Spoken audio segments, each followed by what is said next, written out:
Rick Riordan's Heroes of Olympus introduced us to 7 powerful demigods. You had the mighty son of Jupiter, the wise daughter of Athena, the child of Pluto, but then there was the son of Hephaestus, the funny guy, the tinkerer, the one who looked like a Latino elf. But to dismiss Leo Valdez as just the comic relief is to miss the point entirely.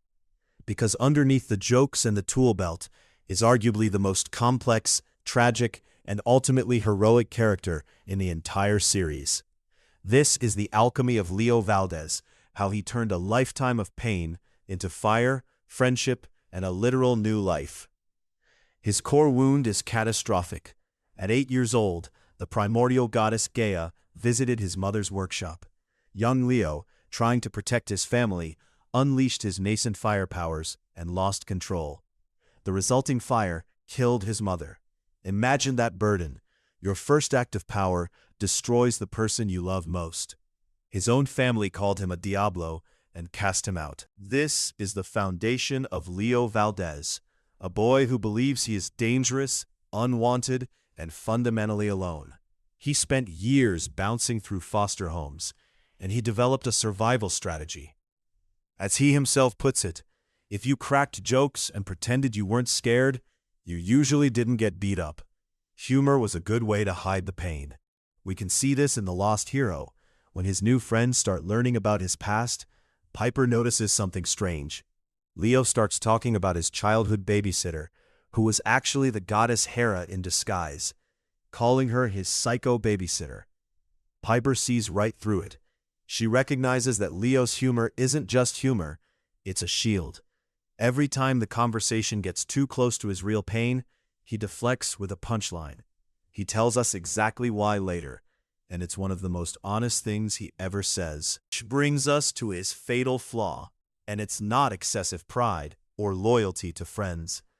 It's a deep-seated belief that he is disposable.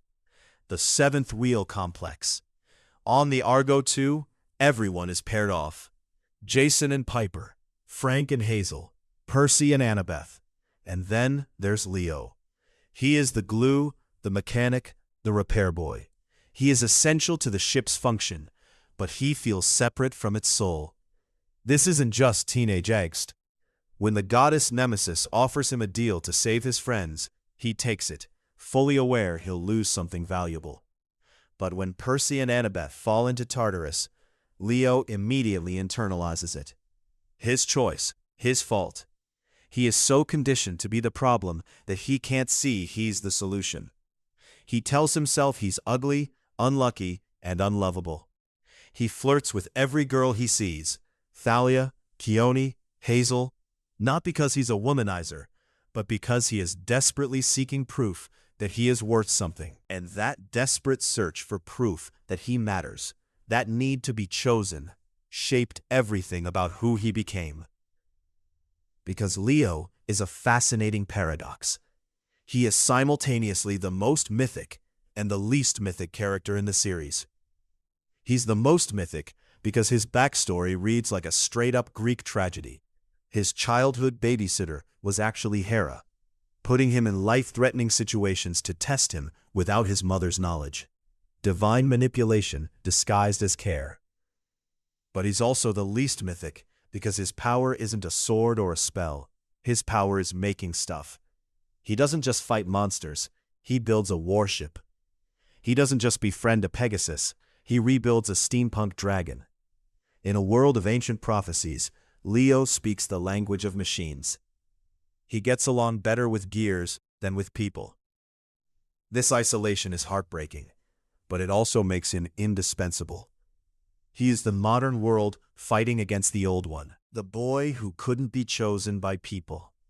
Built things that would never leave him. All of this culminates in the ultimate act of self-sacrifice. The prophecy is clear. A hero must die to defeat Gaia. And from the moment Leo hears it, he knows. He knows it's going to be him. And you know what? He accepts it. This is where his seventh wheel mentality transforms into pure heroism. He doesn't sacrifice himself because he thinks he's worthless. He sacrifices himself because he knows his friends are worth everything. He uses his pain as fuel. The fire that once killed his mother becomes the fire that saves the world. He flies into battle against Gaia, not with a sword, but with himself, a homemade bomb of Greek fire and determination. And in that moment, the boy who was always running away finally runs towards something. He stops being the disposable mechanic and becomes the hero who paid the highest price. He dies with a smile, proving that his worth was never in question. But Rick Riordan gives Leo something he never had before: a happy ending. Thanks to the physician's cure and his own ingenuity, he cheats death.